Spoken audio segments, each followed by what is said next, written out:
Welcome to Insight. I'm Michaela Küfner. I'm standing in for Robin Merrill this week, and I have a guest with me who keeps redefining his take on Germany and the world in general. Simon Will is a performance artist of one kind or another and a member of the artistic collective Gob Squad. If you ever get approached by a man in a white suit holding a camera and promising to save not just you, but the entire world, well, look closely, it could be him. Welcome, Simon Will. Hello. Welcome. And in your own words, Simon, what exactly do you do?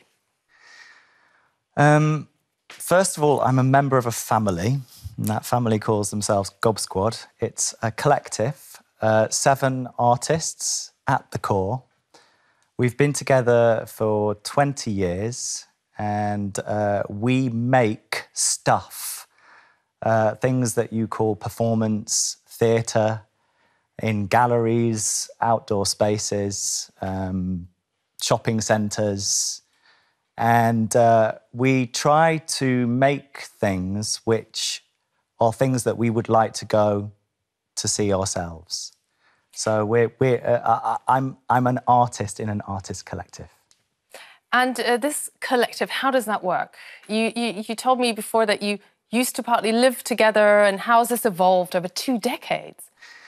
Yeah, it started really. We're a group of students together. The British half are at Nottingham University, and the German half are at Gießen University there. And through a series of exchanges between those 2 universities, we make friends. Some of us become lovers. And we start working together, and we make a few performances together. And then once we leave universities, we carry on, and we keep going. And then theatres become interested in what we're doing, and before you know it, we are getting paid to do what we do. And 20 years later, we're still doing it. Well, in a nutshell, it sounds like a very straight success story. But you have been doing this for 20 years. Let's take a look at exactly what Gob Squad are doing. They've performed some 30 pieces. They've gone from a bunch of students dedicated to art to performing at top events like the Documenta Art Exhibition in Kassel here in Germany. We look at an excerpt from Gob Squad's Super Night Shot, which is an almost real-time shoot mixing performance with real life. Super Night Shot by Gob Squad is a movie filmed in several parts to be shown simultaneously. Shooting begins an hour before the audience arrives to watch the film and is completed as audience and performers enter the auditorium. This is Super Night Shot. 3, 2, 1, go! It's about 4 performance artists trying to make the world a better place. Hello, my name is Simon Will, and tonight I will sacrifice myself for the cause. Tonight, I will prepare myself for the role of hero. Okay, guys, we have 55 minutes, so everyone get ready. Yeah. Everybody have everything? Yeah. Yeah. Have your cameras? Yeah. Okay, come on, guys, let's make this movie. Come on, let's go. Their starting point is a theater in Berlin where they'll be showing the film in an hour's time. It consists of 4 parts, each shot by a different artist. Each performer travels to a different part of the city on a unique mission. Hello, I'm a hero in a film. Do you need a hero? No. No? You don't need a hero? Simon Will's mission on the streets of Berlin is to find out what's going on in the hearts and minds of the people he meets. As a hero, he wants to help. Do you need to cross this road here? No. Everyone reacts differently to Simon Will's charming attempts to fulfill his mission. At the same time, his fellow performers are trying to convince other passers-by to be co-stars as well. Later, the audience will see the footage from all 4 cameras projected at the same time. What's on the screen took place just an hour before. The video material isn't edited, the cassettes are simply rewound and played back. Most of the scenes are improvised. What's your name? Rudiger. Rudiger. My name's Elise. As there are 4 different missions, 4 different stories, 4 different viewpoints of Berlin, the sound at the screening is mixed live. It needs to be more aggressive. Hey, get out of my way! You watch out! Kann ich mal ganz kurz stören? Ich wollte nur sagen, Simon Will ist in der Stadt und ist das größte Arschloch. Bikes are rubbish! I'm currently in a movie playing a bad guy in this movie here. And I was wondering if there's anything bad I can do to you. Oh ja, nichts mit. Wer den sieht, ne? Haut zu. Maybe I could beat you up or something.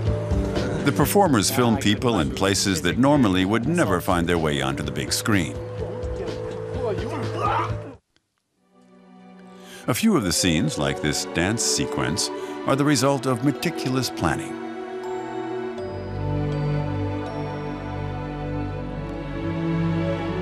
Gob Squad are about making the ordinary extraordinary. Das ist Super Nightshot. 3, 2, 1, Action! And remember, Gob Squad will keep going because every city needs a hero.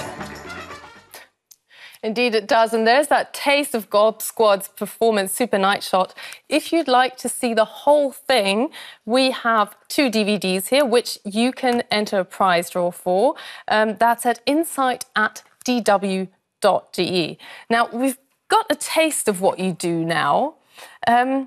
Still, there's a lot of humour in this, but you're also saying some serious stuff there, yeah?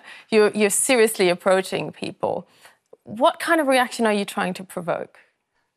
Well, there's no right or wrong reaction when we go onto the streets. The basic premise of something like Super Nightshot and of all our work really is to make a collision between everyday life, between what we regard as reality and a fantasy idea. And in the case of Super Nightshot, the fantasy idea is a Hollywood movie in which a hero goes out and changes the world and saves the world and does all those things.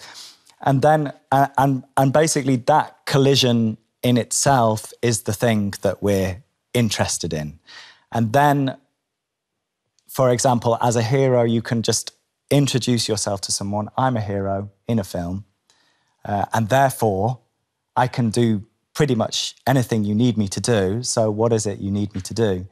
And there's a million ways that you can react to that question, and there's no right or wrong way. Some people will say things like they need money. Some people want to fall in love. Some people are absolutely fine, and some people just want you to go away. and actually, it doesn't really matter, because what matters is that they become part of a game and part of a playfulness, which is the joy of watching something like Super Nightshot. Well, you clearly interconnect performance there with video art, sound installation. It's very difficult to find a kind of category, and that's also why I felt we just really quickly need to get an excerpt of what you do, because it doesn't really fit into any of the classical boxes. I mean, going to see you, it's not going to the theatre.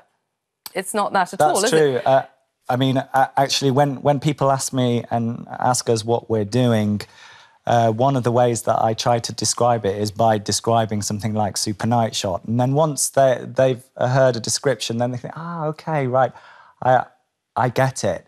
And that's the beauty of something like Super Nightshot, is that if you walk up to someone with a camera and say, I'm a hero in a film, in 5 seconds, they get it. They're like, all right, there's the camera. Mm-hmm. You're in a film and you think you're a hero. So let's roll with this.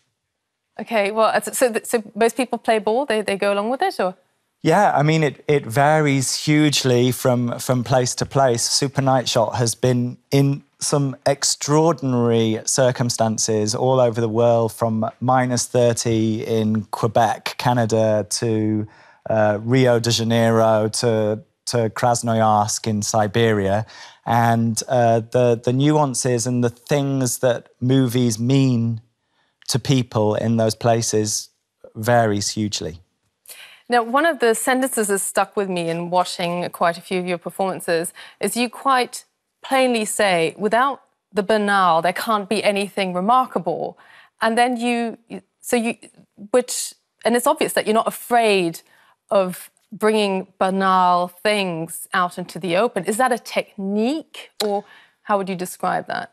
It's not a technique because I think in the case of our work, there's the intention of what we do doesn't necessarily come before we're doing it. It's something that we're fascinated in. Sometimes when people ask me, how do you describe Gob Squad, I say it's reality in a wig, because we're fascinated by that collision between something very theatrical and just the everydayness. And it's great to just go into places and look at a train station, for example, and imagine that the whole thing has been choreographed by a director and that everything that's happening has been pre-planned. And then you can just kind of project all these stories onto the people and places that you're looking at. And that's, I think,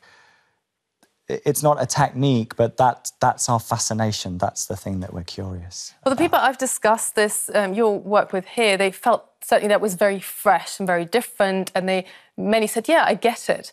But I just want to show you a photograph here, one of the photos you kindly sent us. You took this to Africa as well. Mm-hmm. Yeah, this is Ivory Coast. Yeah.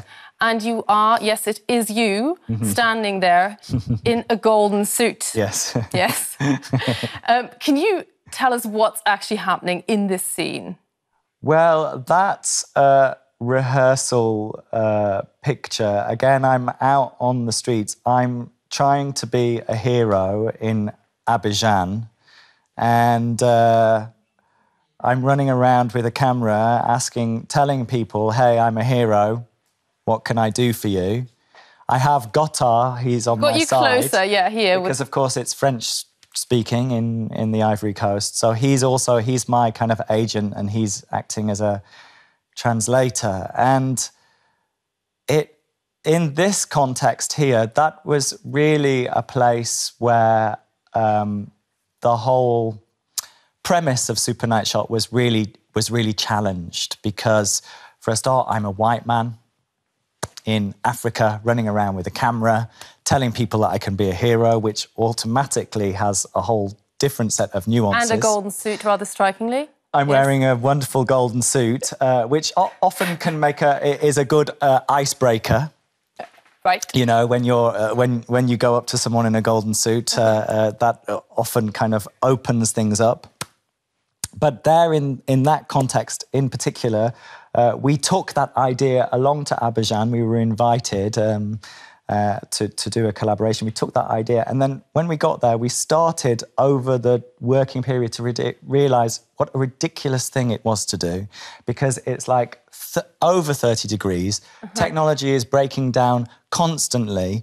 The whole premise of Super Night Shot is tight timing, and we were working in a situation where actually time itself is something completely different to the way that we think of time. You know, the tyranny of the clock in Abidjan is something completely different, because life there is so different that you can't live by the second hand. It's just not possible. So did Abidjan leave more of a cultural impression on you than you did a cultural impression on Abidjan? I think so, yeah, it really did. It had a very... there was 3 of us there, and it had a very strong impression on us. We were there for 2 weeks, and it's one of the few places where, when I came back and people were like, oh, so how was it in Abidjan? It was kind of like, I don't really know. I can't really say.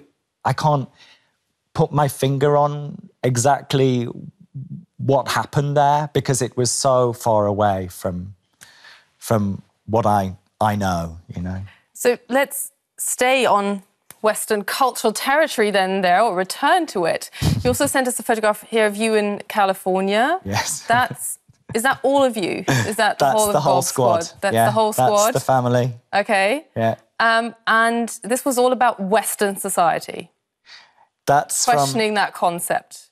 Well, again, I think perhaps it's not about questioning the concept. It's more about making a fascination and a curiosity around an area. When you say Western society to somebody, what does that mean to them? And I think the most important thing is, us as artists, we don't have an answer. We're not sort of like, OK, Western society, what does it mean to you? And let me tell you what it means to you. We're rather kind of, what if it was like this? What do you think about that? So it's always about a conversation. OK, well, so but your cultural home is Berlin, and certainly the centre of Simon Will's artistic and personal life is here. He was kind enough to let us into his personal sphere here in Berlin, right in the centre of the eastern part of town, a stone's throw away from the Volksbühne Theatre. Let's take a look at that.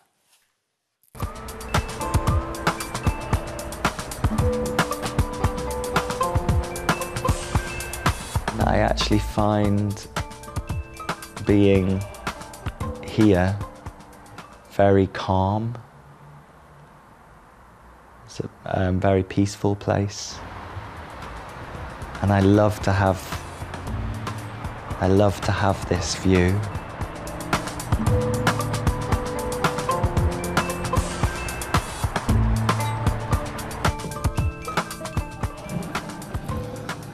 There's only one kind of tea, and it's strong tea with milk in it and a little bit of sugar, and that's tea. Tea's like an answer to everything, so if something really bad had happened, then you could make a cup of tea and it would somehow make it a little bit better. Can't believe I'm talking about tea.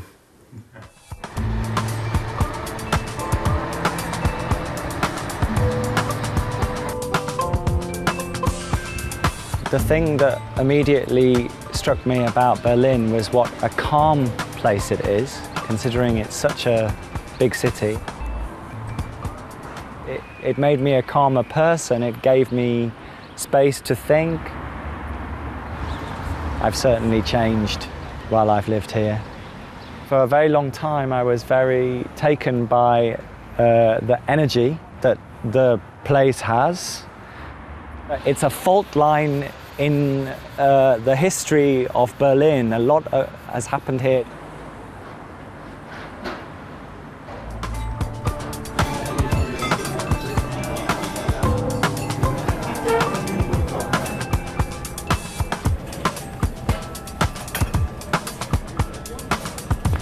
Sometimes the decision not to change is a good one.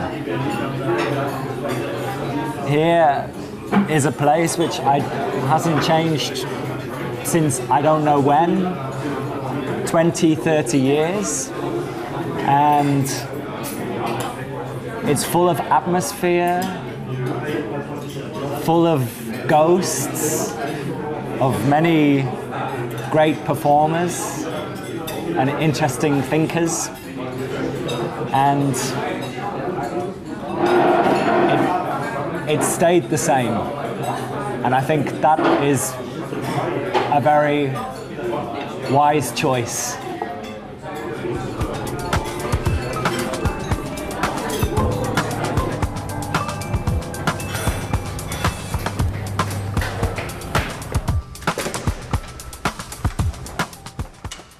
Well, Simon, thank you very much for sneaking us into that canteen of the Volksbühne there, because not anyone can just go in there. This is for the artists and for the people who work there mainly. Actually, it is open to the public, but let's not tell anyone about that. Well, you just went on television telling everyone, so I think they're going to have a lot more customers soon. But the Volksbühne has a long history. It was founded to provide culture for the working classes. And the first play that was performed there was Henrik Ibsen's Pillars of Society. Is that something that resonates with you? No, not really. I mean, I'm aware of the Volksbühne's great history, and what resonates with me there, it's a place that's just across the road from me, is that it's a big institution. in the centre of Berlin. And perhaps if I was in another city, I might not really be interested by a place like the Volksbühne as such a big institution. I'm not generally attracted to big places. But in the case of the Volksbühne, I think it's like many big institutions in Berlin, actually, it has a fantastic program. It also has like a great music program. They show films there, they have discussions there.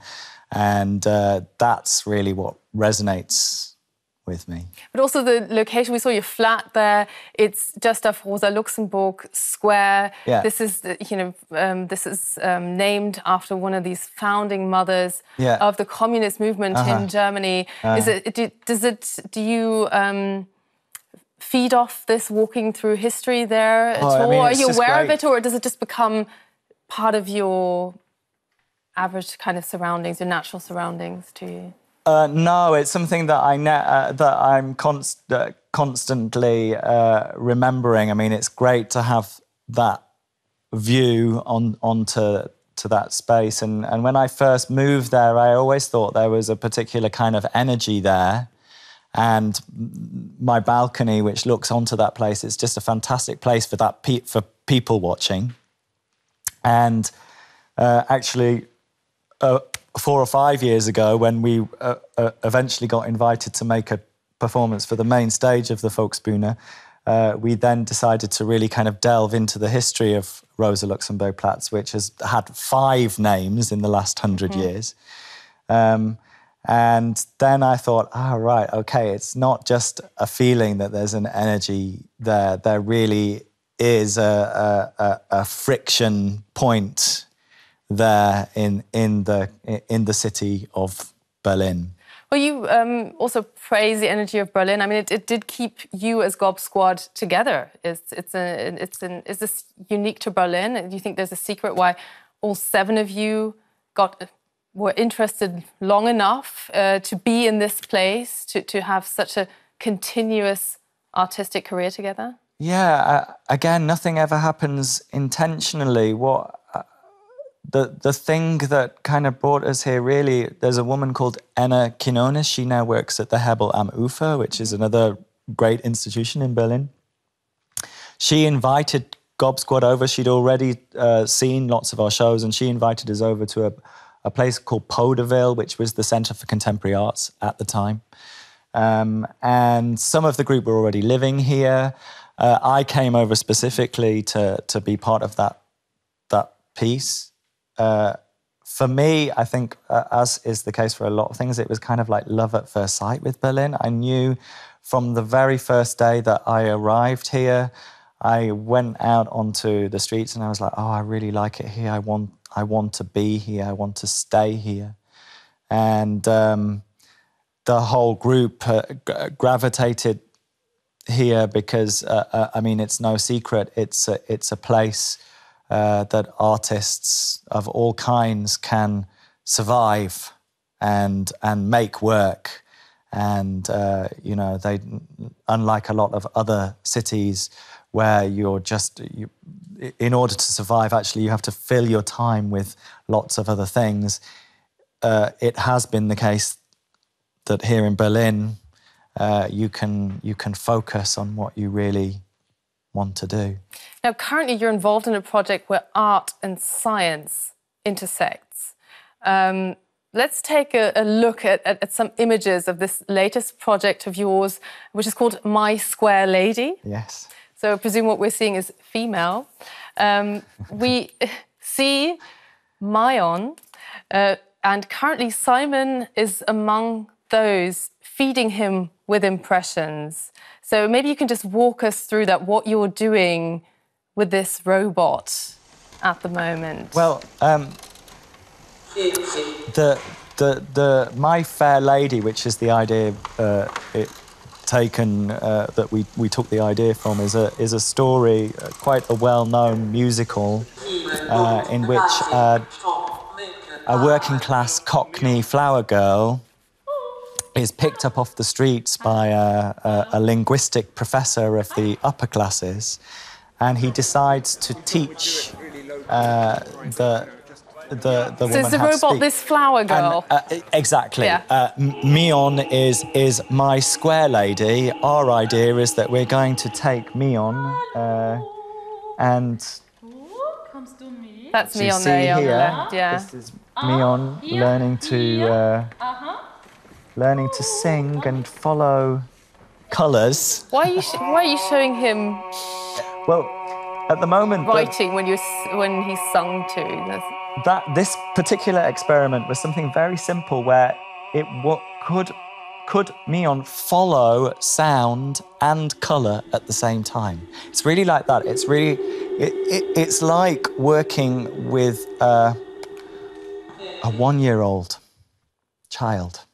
So it's really like you're waving coloured balls in front of this machine, Mion, and you're singing, you're teaching her to conduct. Yes. We're doing all kinds of things. And the end result, it's a little bit off in the future. It's a year from now. It's a big process that we're undertaking. And we don't really know what is going to happen in the end. At the moment, we're just playing around, doing stuff with the singers, doing stuff with the scientists. And then at some point, we'll try and make shapes. But Mion isn't quite a child, though. Are you expecting Mion to put her own interpretation on what she's heard, or to replay what she's recorded, because then she would be more like a tape recorder? I mean, what are your expectations? Because she will be a performer on stage. Yeah, that is the fascinating thing, because I think, like most people, when we first think about robots and what robots can do, we're often fed by once again a Hollywood fantasy of robots, and actually the reality of what a genuine artificial intelligent robot can do is something extremely different. And that's something that we ourselves as Gob Squad are learning as we're going through this process, that actually artificial intelligence is so much more different than what you believe it to be. And therefore we're going to have to take our audience on that same journey for them to understand that actually, you know, robots as it stands, genuine artificial intelligent robots as it stands, cannot do all the things that you think that they can do.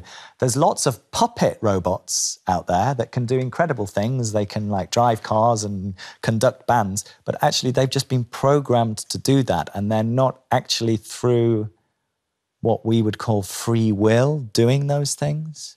So it's a big difference, and we're going to have to somehow communicate that to the audience. And yet it's an experiment with a completely open outcome in terms of what the audience will see on stage. Yeah, so because there are pre-programmed elements, but in the end, you will ask Mion to make choices. Yes, I think so. You think so? I think so, but I really don't know. And it's a bit like in all things, like it's much better to go into a process without a planned outcome. It's like, okay, let's feel the parameters. What can we do here? Okay, so let's put that on a stage. Now, as with every guest, you answered a questionnaire, and you. So I think where your motivation is partly coming from here, and you put down Joseph Weizenbaum as the wisest German you can think of. Now, he was a robotics and artificial intelligence pioneer. He had to flee from the Nazis, but then came back 60 years later, back here to Berlin, before he eventually died in 2008. And he said, computers will always lack human qualities. Deciding is a computational activity, something that can be programmed. Choice, however, is the product of judgment. So clearly technology has advanced a lot, but he clearly questions whether you can push computers past that level. Yeah, I mean... He chose him as the wisest man. He's great. I think what I was most... because of My Square Lady, we watched a documentary recently called Plug and Pray, and he's one of the central through lines of that documentary. And what was so impressive about him, he has all the knowledge, he has the scientific knowledge.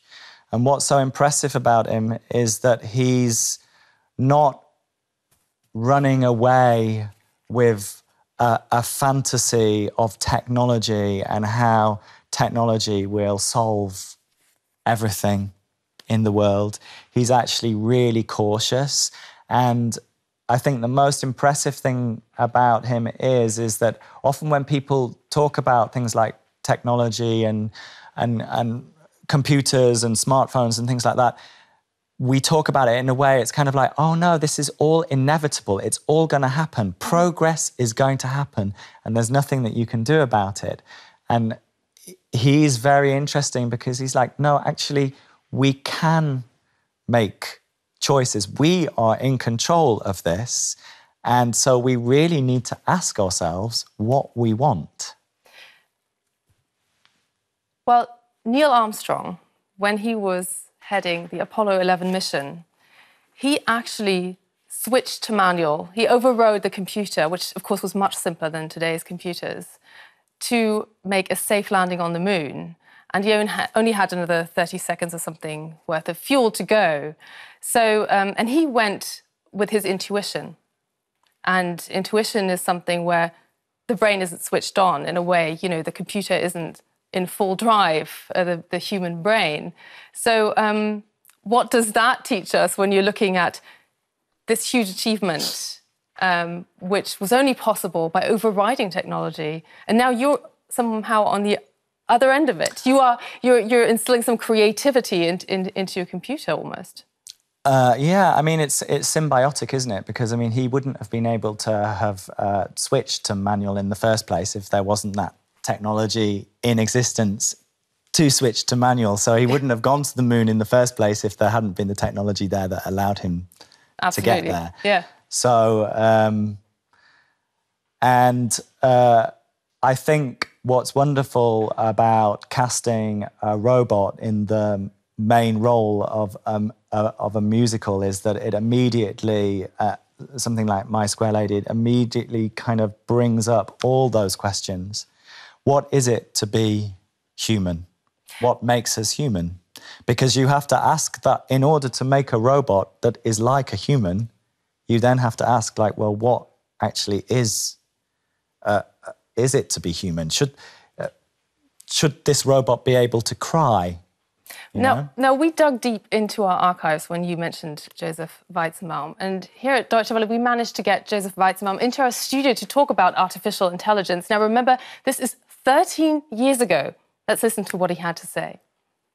The picture that we have, the self-image that we have of human beings, of what it means to be human, has changed by virtue of the computer and what it can do, and especially what many people think it can do. It used to be that, not terribly long ago, but in the computer world still, say 40 years ago is a long time, that the artificial intelligence effort that's still going on in many universities and industry was criticized in terms of, well, surely the computer can't do this or that, whatever it is, play chess or whatever it is, make music or whatever.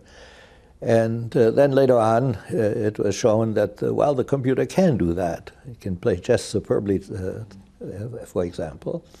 Then, well, okay, the computer can do that, but it can't dream, or it can't whatever, and so on. Write poetry, as you write mentioned. poetry, right. or whatever, and as a consequence, the computer starts being defined in terms of what it can do as opposed to what it can't do. But what slowly happens is that when the computer can do what we earlier said it couldn't do, then it tends to take on more human qualities, and in the end, the computer, the human being, the person, is defined in terms of what the computer can't do. That last sentence, that human beings could be defined simply by what computers can't do yet, is that something that concerns you as an artist? Yeah, I mean, it's not only as an artist, it concerns me as a human being. You know, it's happening already. You know, we don't ask for directions from each other anymore because we have maps in our pockets that tell us where to go and how long it will take to get there.